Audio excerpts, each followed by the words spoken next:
Next topic हमको पढ़ना है एप्लीकेशन सॉफ्टवेयर के बारे में।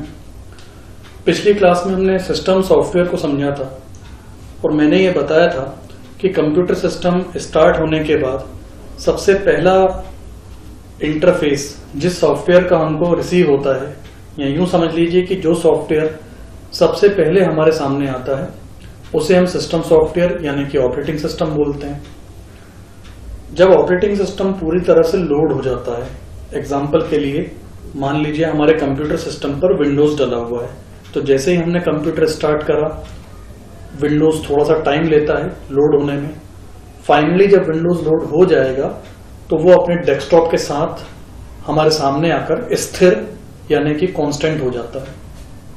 उसके बाद हम स्टार्ट मेन्यू पे क्लिक करके अपने हिसाब से जो भी हमारी रिक्वायरमेंट हो प्रोग्राम को स्टार्ट करते हैं, जैसे वर्ड, एक्सेल, पावर पॉइंट या टेली, फोटोशॉप, कोरल वगैरह वगैरह।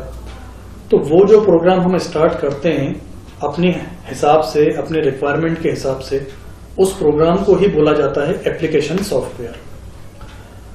तो यही बात यहाँ बताई हुई है कि application software is usually known as program, मतलब एप्लीकेशन सॉफ्टवेयर को आमतौर पे हम प्रोग्राम के नाम से जानते हैं। It resides above system software, इसका मतलब ये है कि सिस्टम सॉफ्टवेयर के बाद रिसाइड करता है, ऊपर रिसाइड करता है। मतलब डायरेक्ट तो आप इसे स्टार्ट कर ही नहीं सकते। अगर आप सोचें कि मैं कंप्यूटर स्टार्ट करूं और डायरेक्ट टेली स्टार्ट हो जाए या डायरेक्ट फोटोशॉप स्टार्ट हो जाए, तो बिल्कुल ऐसा नहीं हो सकता।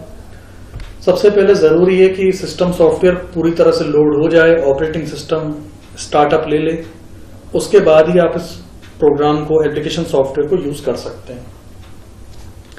The end user uses application software. And user का मतलब, अब जैसे मान लीजिए कि मेरी रिक्वायरमेंट अकाउंटिंग करने की है, तो स्वाभाविक है मुझे किसी अकाउंटिंग सॉफ्टवेयर की जरूरत होगी। अब अकाउंटिंग सॉफ्टवेयर कई सारे अवेलेबल हैं, उदाहरण के लिए टेली है, एनजीएफ है, बिजी है, मार्ग है। ये सारे एप्लीकेशन सॉफ्टवेयर्स हैं जो अकाउंटिंग का काम करते हैं। तो अब अगर मुझे इसकी जरूरत है तो मुझे ऐसे ही सॉफ्टवेयर को ओपन करना पड़ेगा, यानी कि टेली हो, बिजी हो या मार्ग हो। अब स्वाभाविक है इस आवश्यकता के साथ मैं फोटोशॉप की तो मदद लूंगा नहीं, या इस आवश्यकता में मुझे एमएस वर्ड तो कोई हेल्प करेगा नहीं। तो कुल मिला के एप्लीकेशन सॉफ्टवेयर को एप्लीकेशन सॉफ्टवेयर बोला ही इसलिए जाता है क्योंकि ये केवल उसी काम को करने में दक्ष होते हैं, उसी काम को करने में परफेक्ट होते हैं जिनके लिए इन्हें डिजाइन किया गया हो। मतलब ये कि जिस काम को करने के लिए इन्हें विकसित किया जाता है, ये केवल उसी कार्य को करने में सक्षम होते हैं। एंड उसके अलावा यदि उनसे कोई थर्ड वर्क आप एक्सपेक्ट करते हैं तो वो एक्सपेक्टेशन गलत होगी। हालांकि ये पॉसिबल है कि थोड़ा बहुत काम तो सब जगह हो जाता है, जैसे एमएस वर्ड को हम वर्ड प्रोसेसिंग सॉफ्टवेयर कहते हैं, और एमएस वर्ड का हम यूजुअली उपयोग करते हैं ड्राफ्टिंग के लिए, डॉक्यूमेंटेशन करने के लिए। तो और एक्सेल को हम इलेक्ट्रॉनिक स्प्रेडशीट प्रोग्राम कहते हैं और इसका यूज हम करते हैं मैथमेटिकल ऑपरेशंस, पेमेंट शीट्स वगैरह बनाने के लिए। अब एक्सेल को हम पेमेंट शीट बनाने के लिए यूज में लेते हैं। इसका मतलब ये नहीं है कि उसमें हम फॉर्मेटिंग नहीं कर सकते। एमएस वर्ड की तरह हम थोड़ी बहुत उसमें फॉर्मेटिंग, फॉन्ट वगैरह सेट करना, बोल्ड इटैलिक करना, साइज वगैरह सेट करना सब कर सकते हैं। उसी प्रकार एमएस वर्ड में हम ऑटो सम का यूज करके कैलकुलेशंस भी कर सकते हैं, प्लस माइनस भी कर सकते हैं। परंतु बात स्पेशलाइजेशन की है। थोड़ा बहुत काम तो देखिए हर सॉफ्टवेयर थोड़ा बहुत एक दूसरे का कर ही लेता है, लेकिन जब बात आती है स्पेशलाइजेशन की तो एमएस वर्ड में जो टेक्स्ट को लेकर के स्पेशलाइज्ड टूल्स हैं, वर्ड प्रोसेसिंग को लेकर स्पेशलाइज्ड टूल्स हैं, वो आपको एक्सेल में बिल्कुल नहीं मिलेंगे। अगर एक्सेल में हम एडवांस ऑपरेशंस की बात करें, न्यूमेरिकल ऑपरेशंस की, तो वो आपको वर्ड में करने को नहीं मिलेंगे। तो बात कहने का मतलब ये है कि एप्लीकेशन सॉफ्टवेयर वो सॉफ्टवेयर होते हैं जो किसी निश्चित उद्देश्य को ध्यान में रख के बनाए जाते हैं। थोड़ा बहुत काम तो हर कोई सॉफ्टवेयर दूसरे का कर ही लेता है, हेल्प कर ही देता है, लेकिन जब आती है स्पेशलाइजेशन की तो हमें वही सॉफ्टवेयर चुनना होगा जो हमारी रिक्वायरमेंट के हिसाब से हो। यही बात यहाँ बताई हुई है।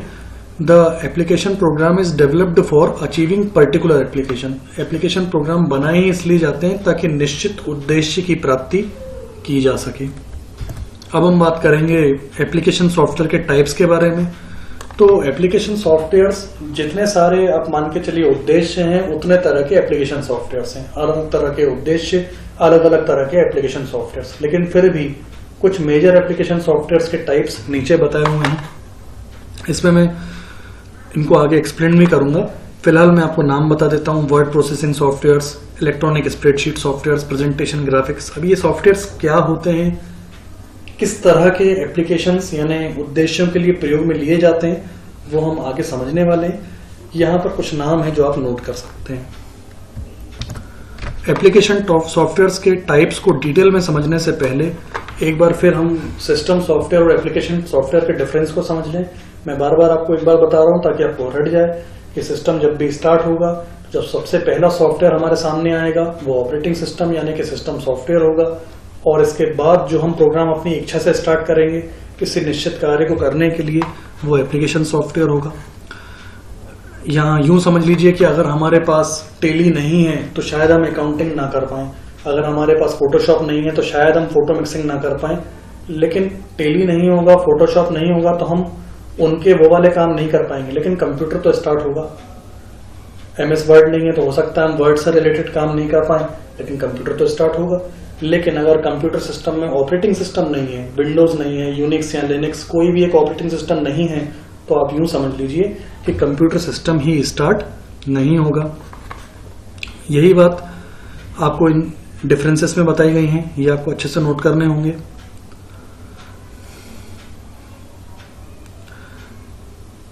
यहाँ पर सिस्टम सॉफ्टवेयर के बारे में ये भी बोला गया है, कैपेबल ऑफ रनिंग इंडिपेंडेंटली, यानी सिस्टम सॉफ्टवेयर को चलने के लिए किसी एप्लीकेशन सॉफ्टवेयर की जरूरत नहीं है। यही बात है कि अगर आपके कंप्यूटर में विंडोज है, टेली नहीं हो, फोटोशॉप नहीं हो, वर्ड नहीं हो, एक्सेल नहीं हो, कोलोडो नहीं हो, विंडोज स्टार्ट हो जाएगा।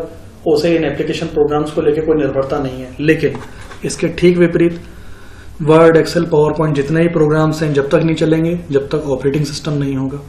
तो यही बातें सब नीचे ही बताई हुई हैं। User never interact with system software as it functions in the background. इसका मतलब ये है कि अपन एक टाइम में एक से ज्यादा एप्लीकेशन प्रोग्राम खोल सकते हैं एक दूसरे को बैकग्राउंड में रखें। जैसे मान लीजिए आपने MS वर्ड स्टार्ट करा, अब आप MS वर्ड को मिनिमाइज कीजिए, एक्सेल स्टार्ट कर दीजिए, तो MS वर्ड बैकग्राउंड में चला जाएगा, एक्सेल आपके सामने ऑपरेट होगा। और जरूरत है आप एक्सेल को मिनिमाइज कीजिए, फोटोशॉप स्टार्ट कर लीजिए, तो एक्सेल भी बैकग्राउंड में चलने लगेगा, फोटोशॉप आपके सामने आ जाएगा। तो कहने का मतलब यह है कि एप्लीकेशन प्रोग्राम्स एक से ज्यादा एक समय में चल सकती हैं, बैकग्राउंड में भी चल सकती हैं। मोबाइल में भी ऐसा ही होता है, कई सारी एप्स आप एक साथ चला सकते हैं। लेकिन ऑपरेटिंग सिस्टम के साथ ऐसा नहीं है। ऑपरेटिंग सिस्टम याद रखिए एक समय में केवल एक ही एक्टिव होगा।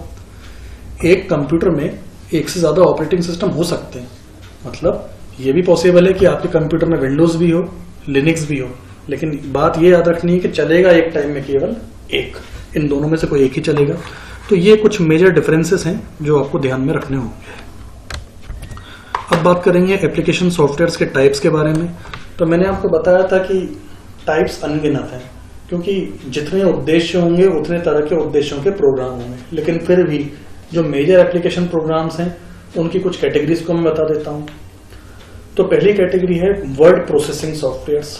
नाम से ही आप समझ जाइए, शब्द पर प्रक्रिया करने वाले सॉफ्टवेयर, शब्द पर प्रक्रिया करने वाले। जैसे आपने कोई वर्ड लिखा, शब्द लिखा, उस शब्द को आप अलग अलग तरीके से आकर्षक ढंग से प्रस्तुत कर सकते हैं। आप उसका फॉन्ट चेंज कीजिए, आप उसकी प्रॉपर्टीज, एट्रीब्यूट चेंज कीजिए, साइज चेंज कीजिए, लिखने का स्टाइल चेंज कीजिए। अनगिनत तरीके से आप उस शब्द को बहुत ज्यादा इंप्रेसिव बना सकते हैं। आप रिज्यूम बनाते हैं तो रिज्यूम बनाते समय हमारी कोशिश होती है कि रिज्यूम अट्रैक्टिव दिखाई दे। अगर हम कोई डॉक्यूमेंटेशन कर रहे हैं, कुछ लेटर वगैरह ड्राफ्ट कर रहे हैं, एप्लीकेशन लिख रहे हैं, तो हमारी कोशिश ये होती है कि शब्द आकर्षक रूप से दिखाई दें। तो यही चीज है वर्ड प्रोसेसिंग।